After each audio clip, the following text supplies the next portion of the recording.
Down. How many fighters are following us? Cynthia replied, as she internally cursed that Wyatt's armor was standard and thus lacked the means for her to monitor his vitals directly. The bleeding had stopped, and she could see the nanites spreading across his body thanks to the grayish tinge around his neck, eyes, and lips. He was still alive, breathing, and she could feel his pulse. Weak, but it was there. Lady Cynthia, the jamming and scrambling signals of the Drazan have been losing their effectiveness slowly after the destruction of their first cruiser. We cannot establish contact with Woodshaft or the Prince, but our sensor field has been significantly expanded.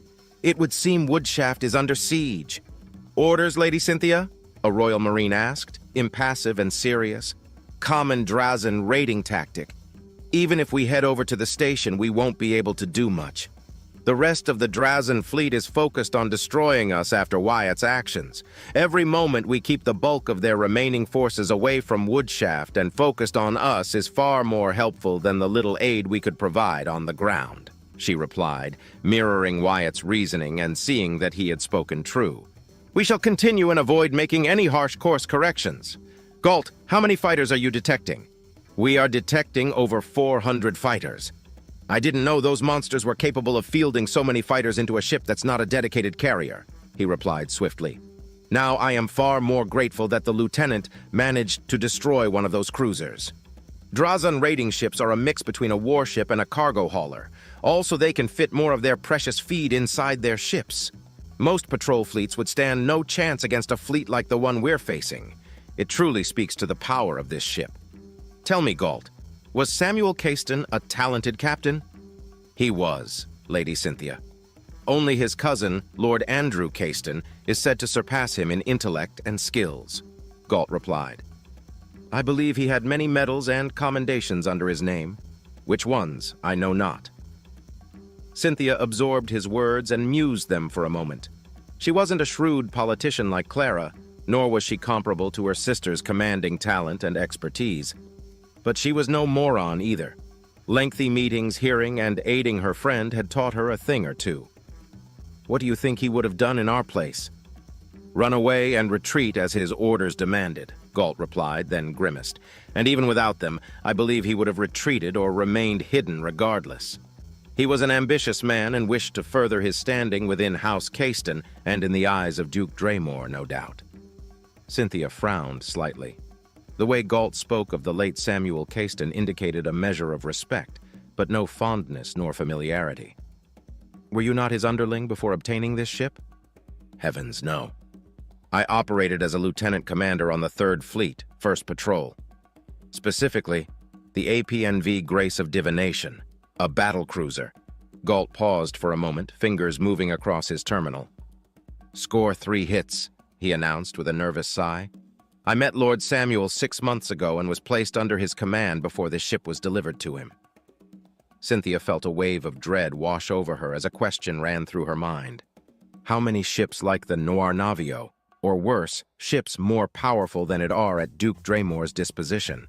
Thanks to Wyatt's ambush, they didn't find out the true capabilities of the cruiser, but judging by the battle, it was easy to conclude that the stealth cruiser was inferior to the Noir Navio. Do you believe he would have performed well in combat? Comparing his by-the-book attitude and honoring the rules of engagement to what I've witnessed so far, he would have commanded this vessel in actual combat gallantly but ineffectively. I have never seen a man command a ship with such ferocity and trickery. The lieutenant exploited his advantages well, and he didn't make use of all his weaponry.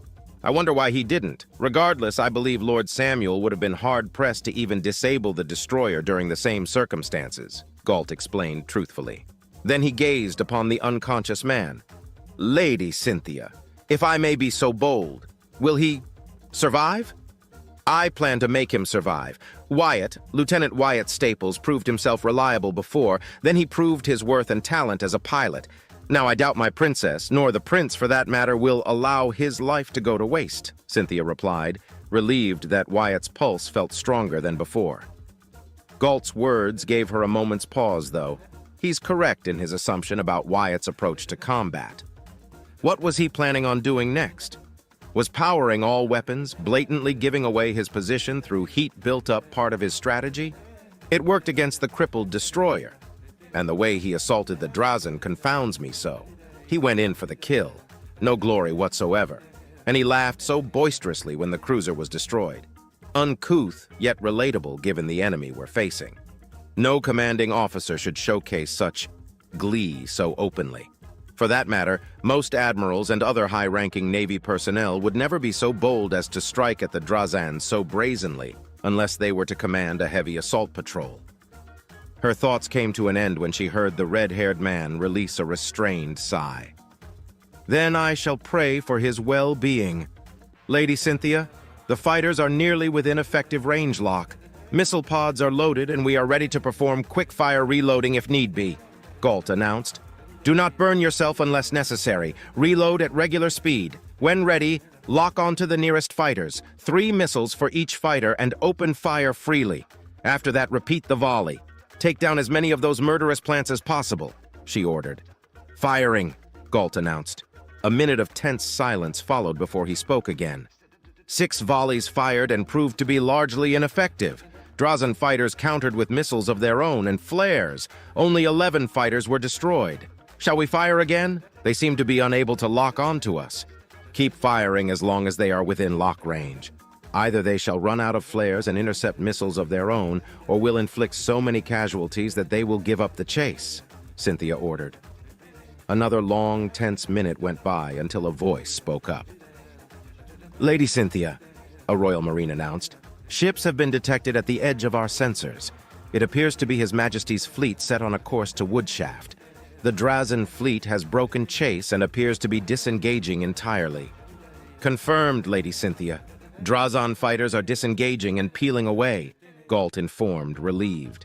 Cynthia allowed herself a sigh of relief, but she wasn't one to fall into complacency. Slowly turn away from the Drazen and set a course to Woodshaft. If the plants wish to run, then let them. We have achieved victory for now, but it won't be a complete one until the Drazen leave the system or they are hunted down. What else can go wrong? The prince asked himself as he stared at the black monitors before him. We barely escaped the clutches of my uncle. We managed to elude capture and escape to fringe territories by keeping a low profile and gathering loyalist forces in the process. He hummed deeply. Only for those black ships to appear, we suffered an ambush that reduced our already weakened fleet, and now Drazen raiders. If Clara is captured, we can negotiate. If she dies, this conflict will only escalate out of my control. Cynthia will not allow harm to come to her, my prince, Juliana replied as she and Redford stood at each side of the blonde man, bearing the burden of the entire principality on his shoulders. Nor shall my royal marines. If House Caiston is involved in this assault, I implore you, my liege, to cast them out and exterminate their bloodline. For no other punishment shall suffice. Conjoining with that filth, words fail me to describe the ire I am experiencing and their vile treason. It is beyond what I can fathom, Redford said, glaring at empty space. Let us not jump to conclusions so hastily, Redford. You were the one that taught me to think with a cool head and seek out the truth before coming to a rash decision, did you not? The prince said, his voice cold and focused. Rest easy, for I shall not stay my hand if proof arises that House Caiston summoned these raiders regardless of their intent. He clenched his hands into shaky fists and narrowed his eyes. If they are guilty, they shall answer not only for putting the life of my sister in jeopardy, but the blood of thousands shall be on their necks. As much as I detest these honorless traitors, I hold on to the slim chance that they are innocent. Willingly setting anyone, human or not, to suffer the fate that the Drazen hold is an act of treason against your species and sapience as a whole. No mercy must be awarded to such criminals, Juliana stated coldly, voice shaking with barely contained anger. Redford, do you have any guess as to the size of the raider fleet? To be able to disrupt our communications and sensors to this extent, and taking into account the size